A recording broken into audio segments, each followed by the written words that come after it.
Hello and welcome to On This Day. On this day being the 23rd of February. We better get on with it because we have a voyage of discovery today because we are doing Voyager 1 as our fun facts.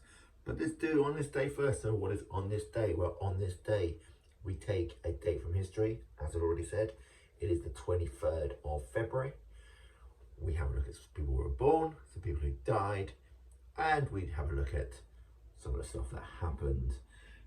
Let's have a quick look at what happened. We got 21 what happened today, so it's quite a few, and then we're going to talk about Voyager 1, one of the many probes we sent off into space and now interstellar space. How exciting. So let's start with who was born then. So in 1633, Samuel Pepys, English naval administrator and member of parliament, famous for his diary of the English Restoration period.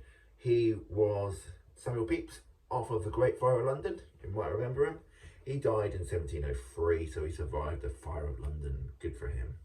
In 1889, Victor Fleming, American film director, who was the director of The Wizard of Oz and Gone with the Wind, was born in Pasadena, California. He died in 1949. And in 1945, Michael Dell, American computer manufacturer, Dell Technologies. He was the founder member. He was born in Houston, Texas.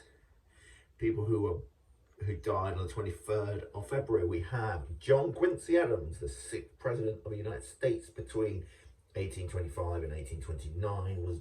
He dies at the age of 80, which when you think you were born in the 1700s and died in the 1800s and you lived to 80 is an incredible age. He died of a stroke.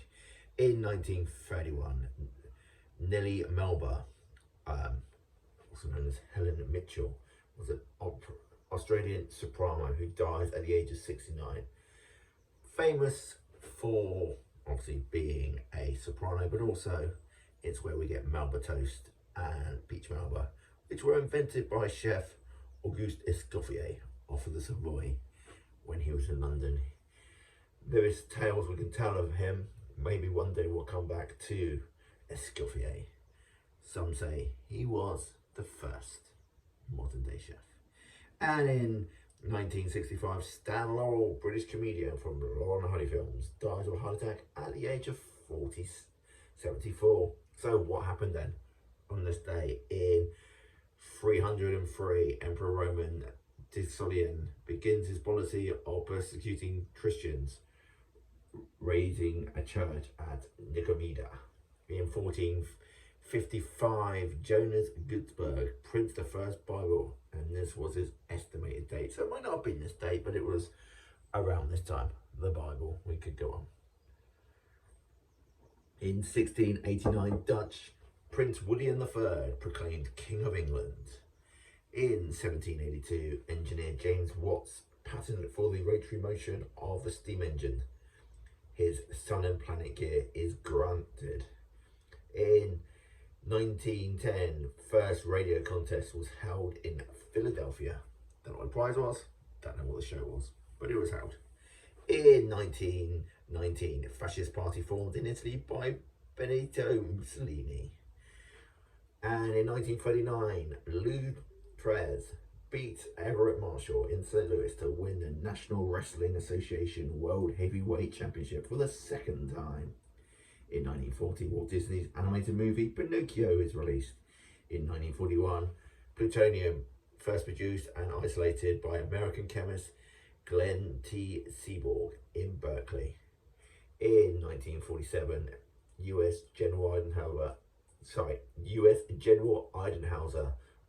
opened drive to raise 170 million in aid of European Jews because of the Nazis. In 1954, the first mass inoculation against polio with Jonas Salk vaccine takes place at Arsenal Elementary School in Pittsburgh, Pennsylvania. Now this has worked. It has pretty much eliminated polio, people. So if you haven't had your COVID vaccine, I suggest you go out there and get it. Proven to work. Polio has now basically been removed from the human illnesses, hazards, things like smallpox. So go get your vaccine if you haven't already.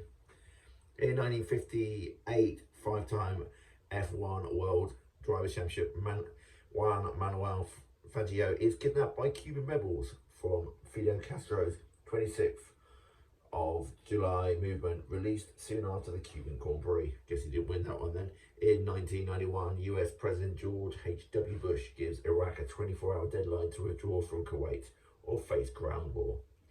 In 1998, Osama bin Laden publishes the fatwa declaring jihad against all Jews and Crusaders. In 2012, a series of bomb attacks across 12 Iraq cities killed 60 and injures 200. In 2013, 51 people are killed and 62 are injured in conflict between rival tribes in Darfur in the Sudan. In 2020, President Moon Jae-in puts South Korea on high alert, empowering the government to lock down cities after 602 cases of COVID-19 reported with 6 deaths. In 2020, first major COVID-19 outbreak in Europe with Italy, 152 cases and 3 deaths, prompting emergency measures locking down 12 towns in Lombardy. In 2012, China Supreme Leader Xi Jinping, something like that, I don't know, describes the country's COVID-19 outbreak as China's largest health emergency since 1949. In 2021, discovery of the oldest Australian rock art, a 17,300-year-old painting of a kangaroo in Kimberley region, Western Australia, published in Natural Human Behaviour. And finally, in 2021, COVID-19 antibodies survey in Nigeria suggests 4 million people have had the virus in Lagos state alone, more than officially recorded in the whole of Africa. And there is your underlying problem with the way COVID is reported around the world. Not enough people have ways of actually knowing they've got it. This glow is because I don't have the light on. If I put the light on, glow goes, but you've got these glows. So we're going to go with the glow on the face, I think. There you go. So, fun facts about Voyager 1 then. Voyager 1 has been travelling for 35 years. Launched in 1977. September the 5th will mark its 36th anniversary of Voyager 1's launch. It makes it one of the oldest pieces of space technology and still in contact with Earth. It's incredible. Voyager 1 has travelled over 11 billion miles. To put this number into perspective, 11 billion miles is the equivalent of circling the Earth 440,000 times. And yet, in terms of light years, the unit of measurement, the unit to measure space is marked by how far light can travel in a year. Voyager 1 hasn't even left the neighbourhood. It will take 40,000 years for Voyager 1 to reach only 2 light years distance from the Sun. As large as 11 billion is, space is infinitely bigger. Voyager 1 is travelling at around 39,000 miles per hour. The speed makes it the fastest space technology we have right now. Even spacecrafts that have been launched years later with better technology are slower than Voyager 1. How does that work? During its initial years, when Voyager 1 was investigating planets, scientists used the large gravitational field of planets to help propel Voyager 1 even faster. And it's going steady ever since. Because there's no friction in space, therefore it won't slow down. It was originally only supposed to survey Jupiter. The original intentions of Voyager 1 and its sister ship Voyager 2 was to investigate Jupiter and Saturn up close for the first time during a specific time frame when the planets were close together. The mission was a huge success, allowing scientists to learn the makeup of the planets and giving the rest of us gorgeous photos to admire.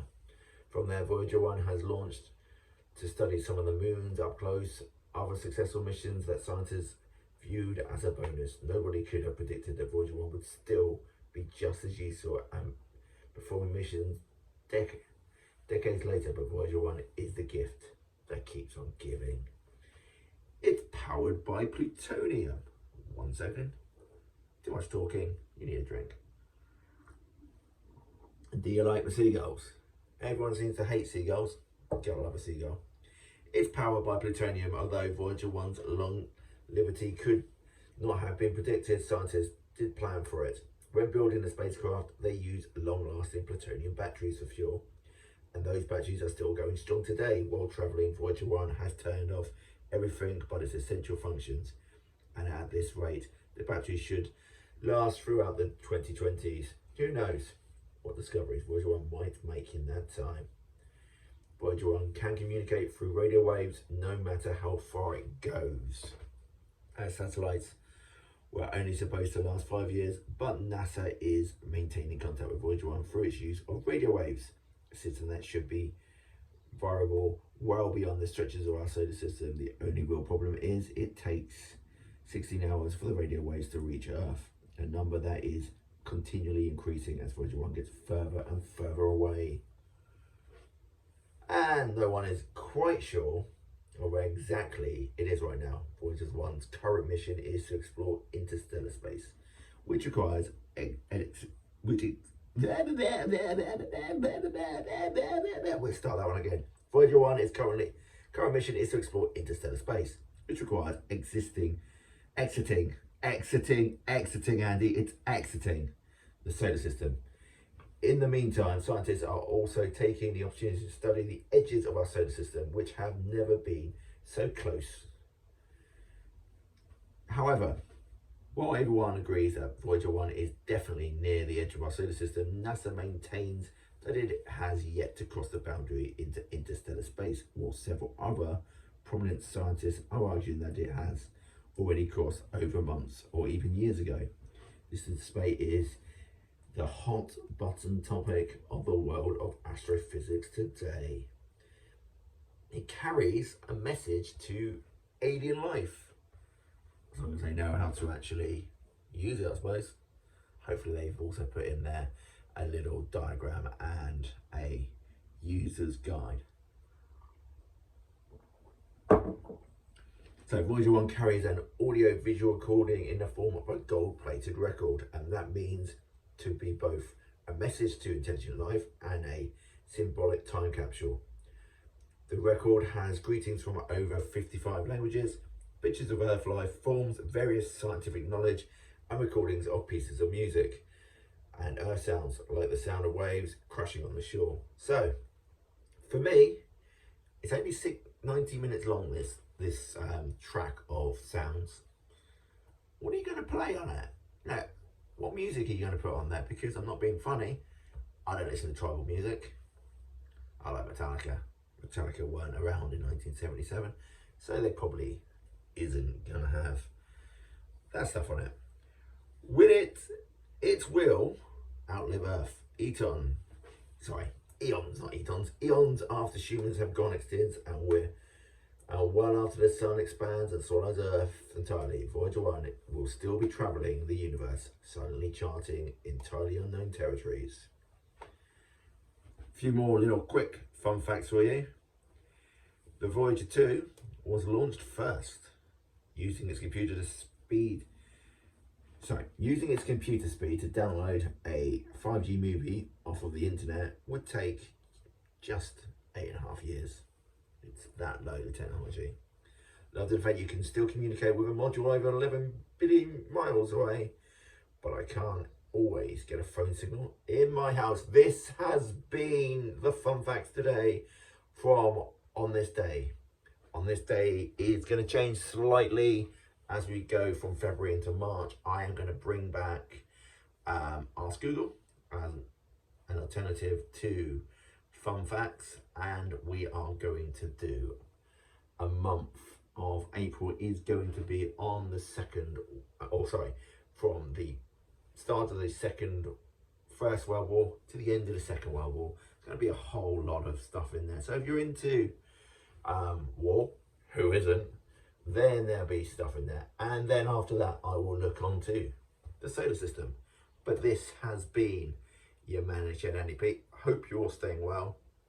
If you're currently living in the Ukraine or Russia, I hope you're staying well. Remember, Russia, Ukraine aren't the bad guys, okay? Maybe maybe it will take an uprising. Who knows? This is my little political program here. I can say what I want to people within reason. Anyway, as I say, make sure you stay safe, people. Enjoy on this day. Don't forget to give a like, share it with your friends, subscribe. We'll be very thankful for that. See ya, pals.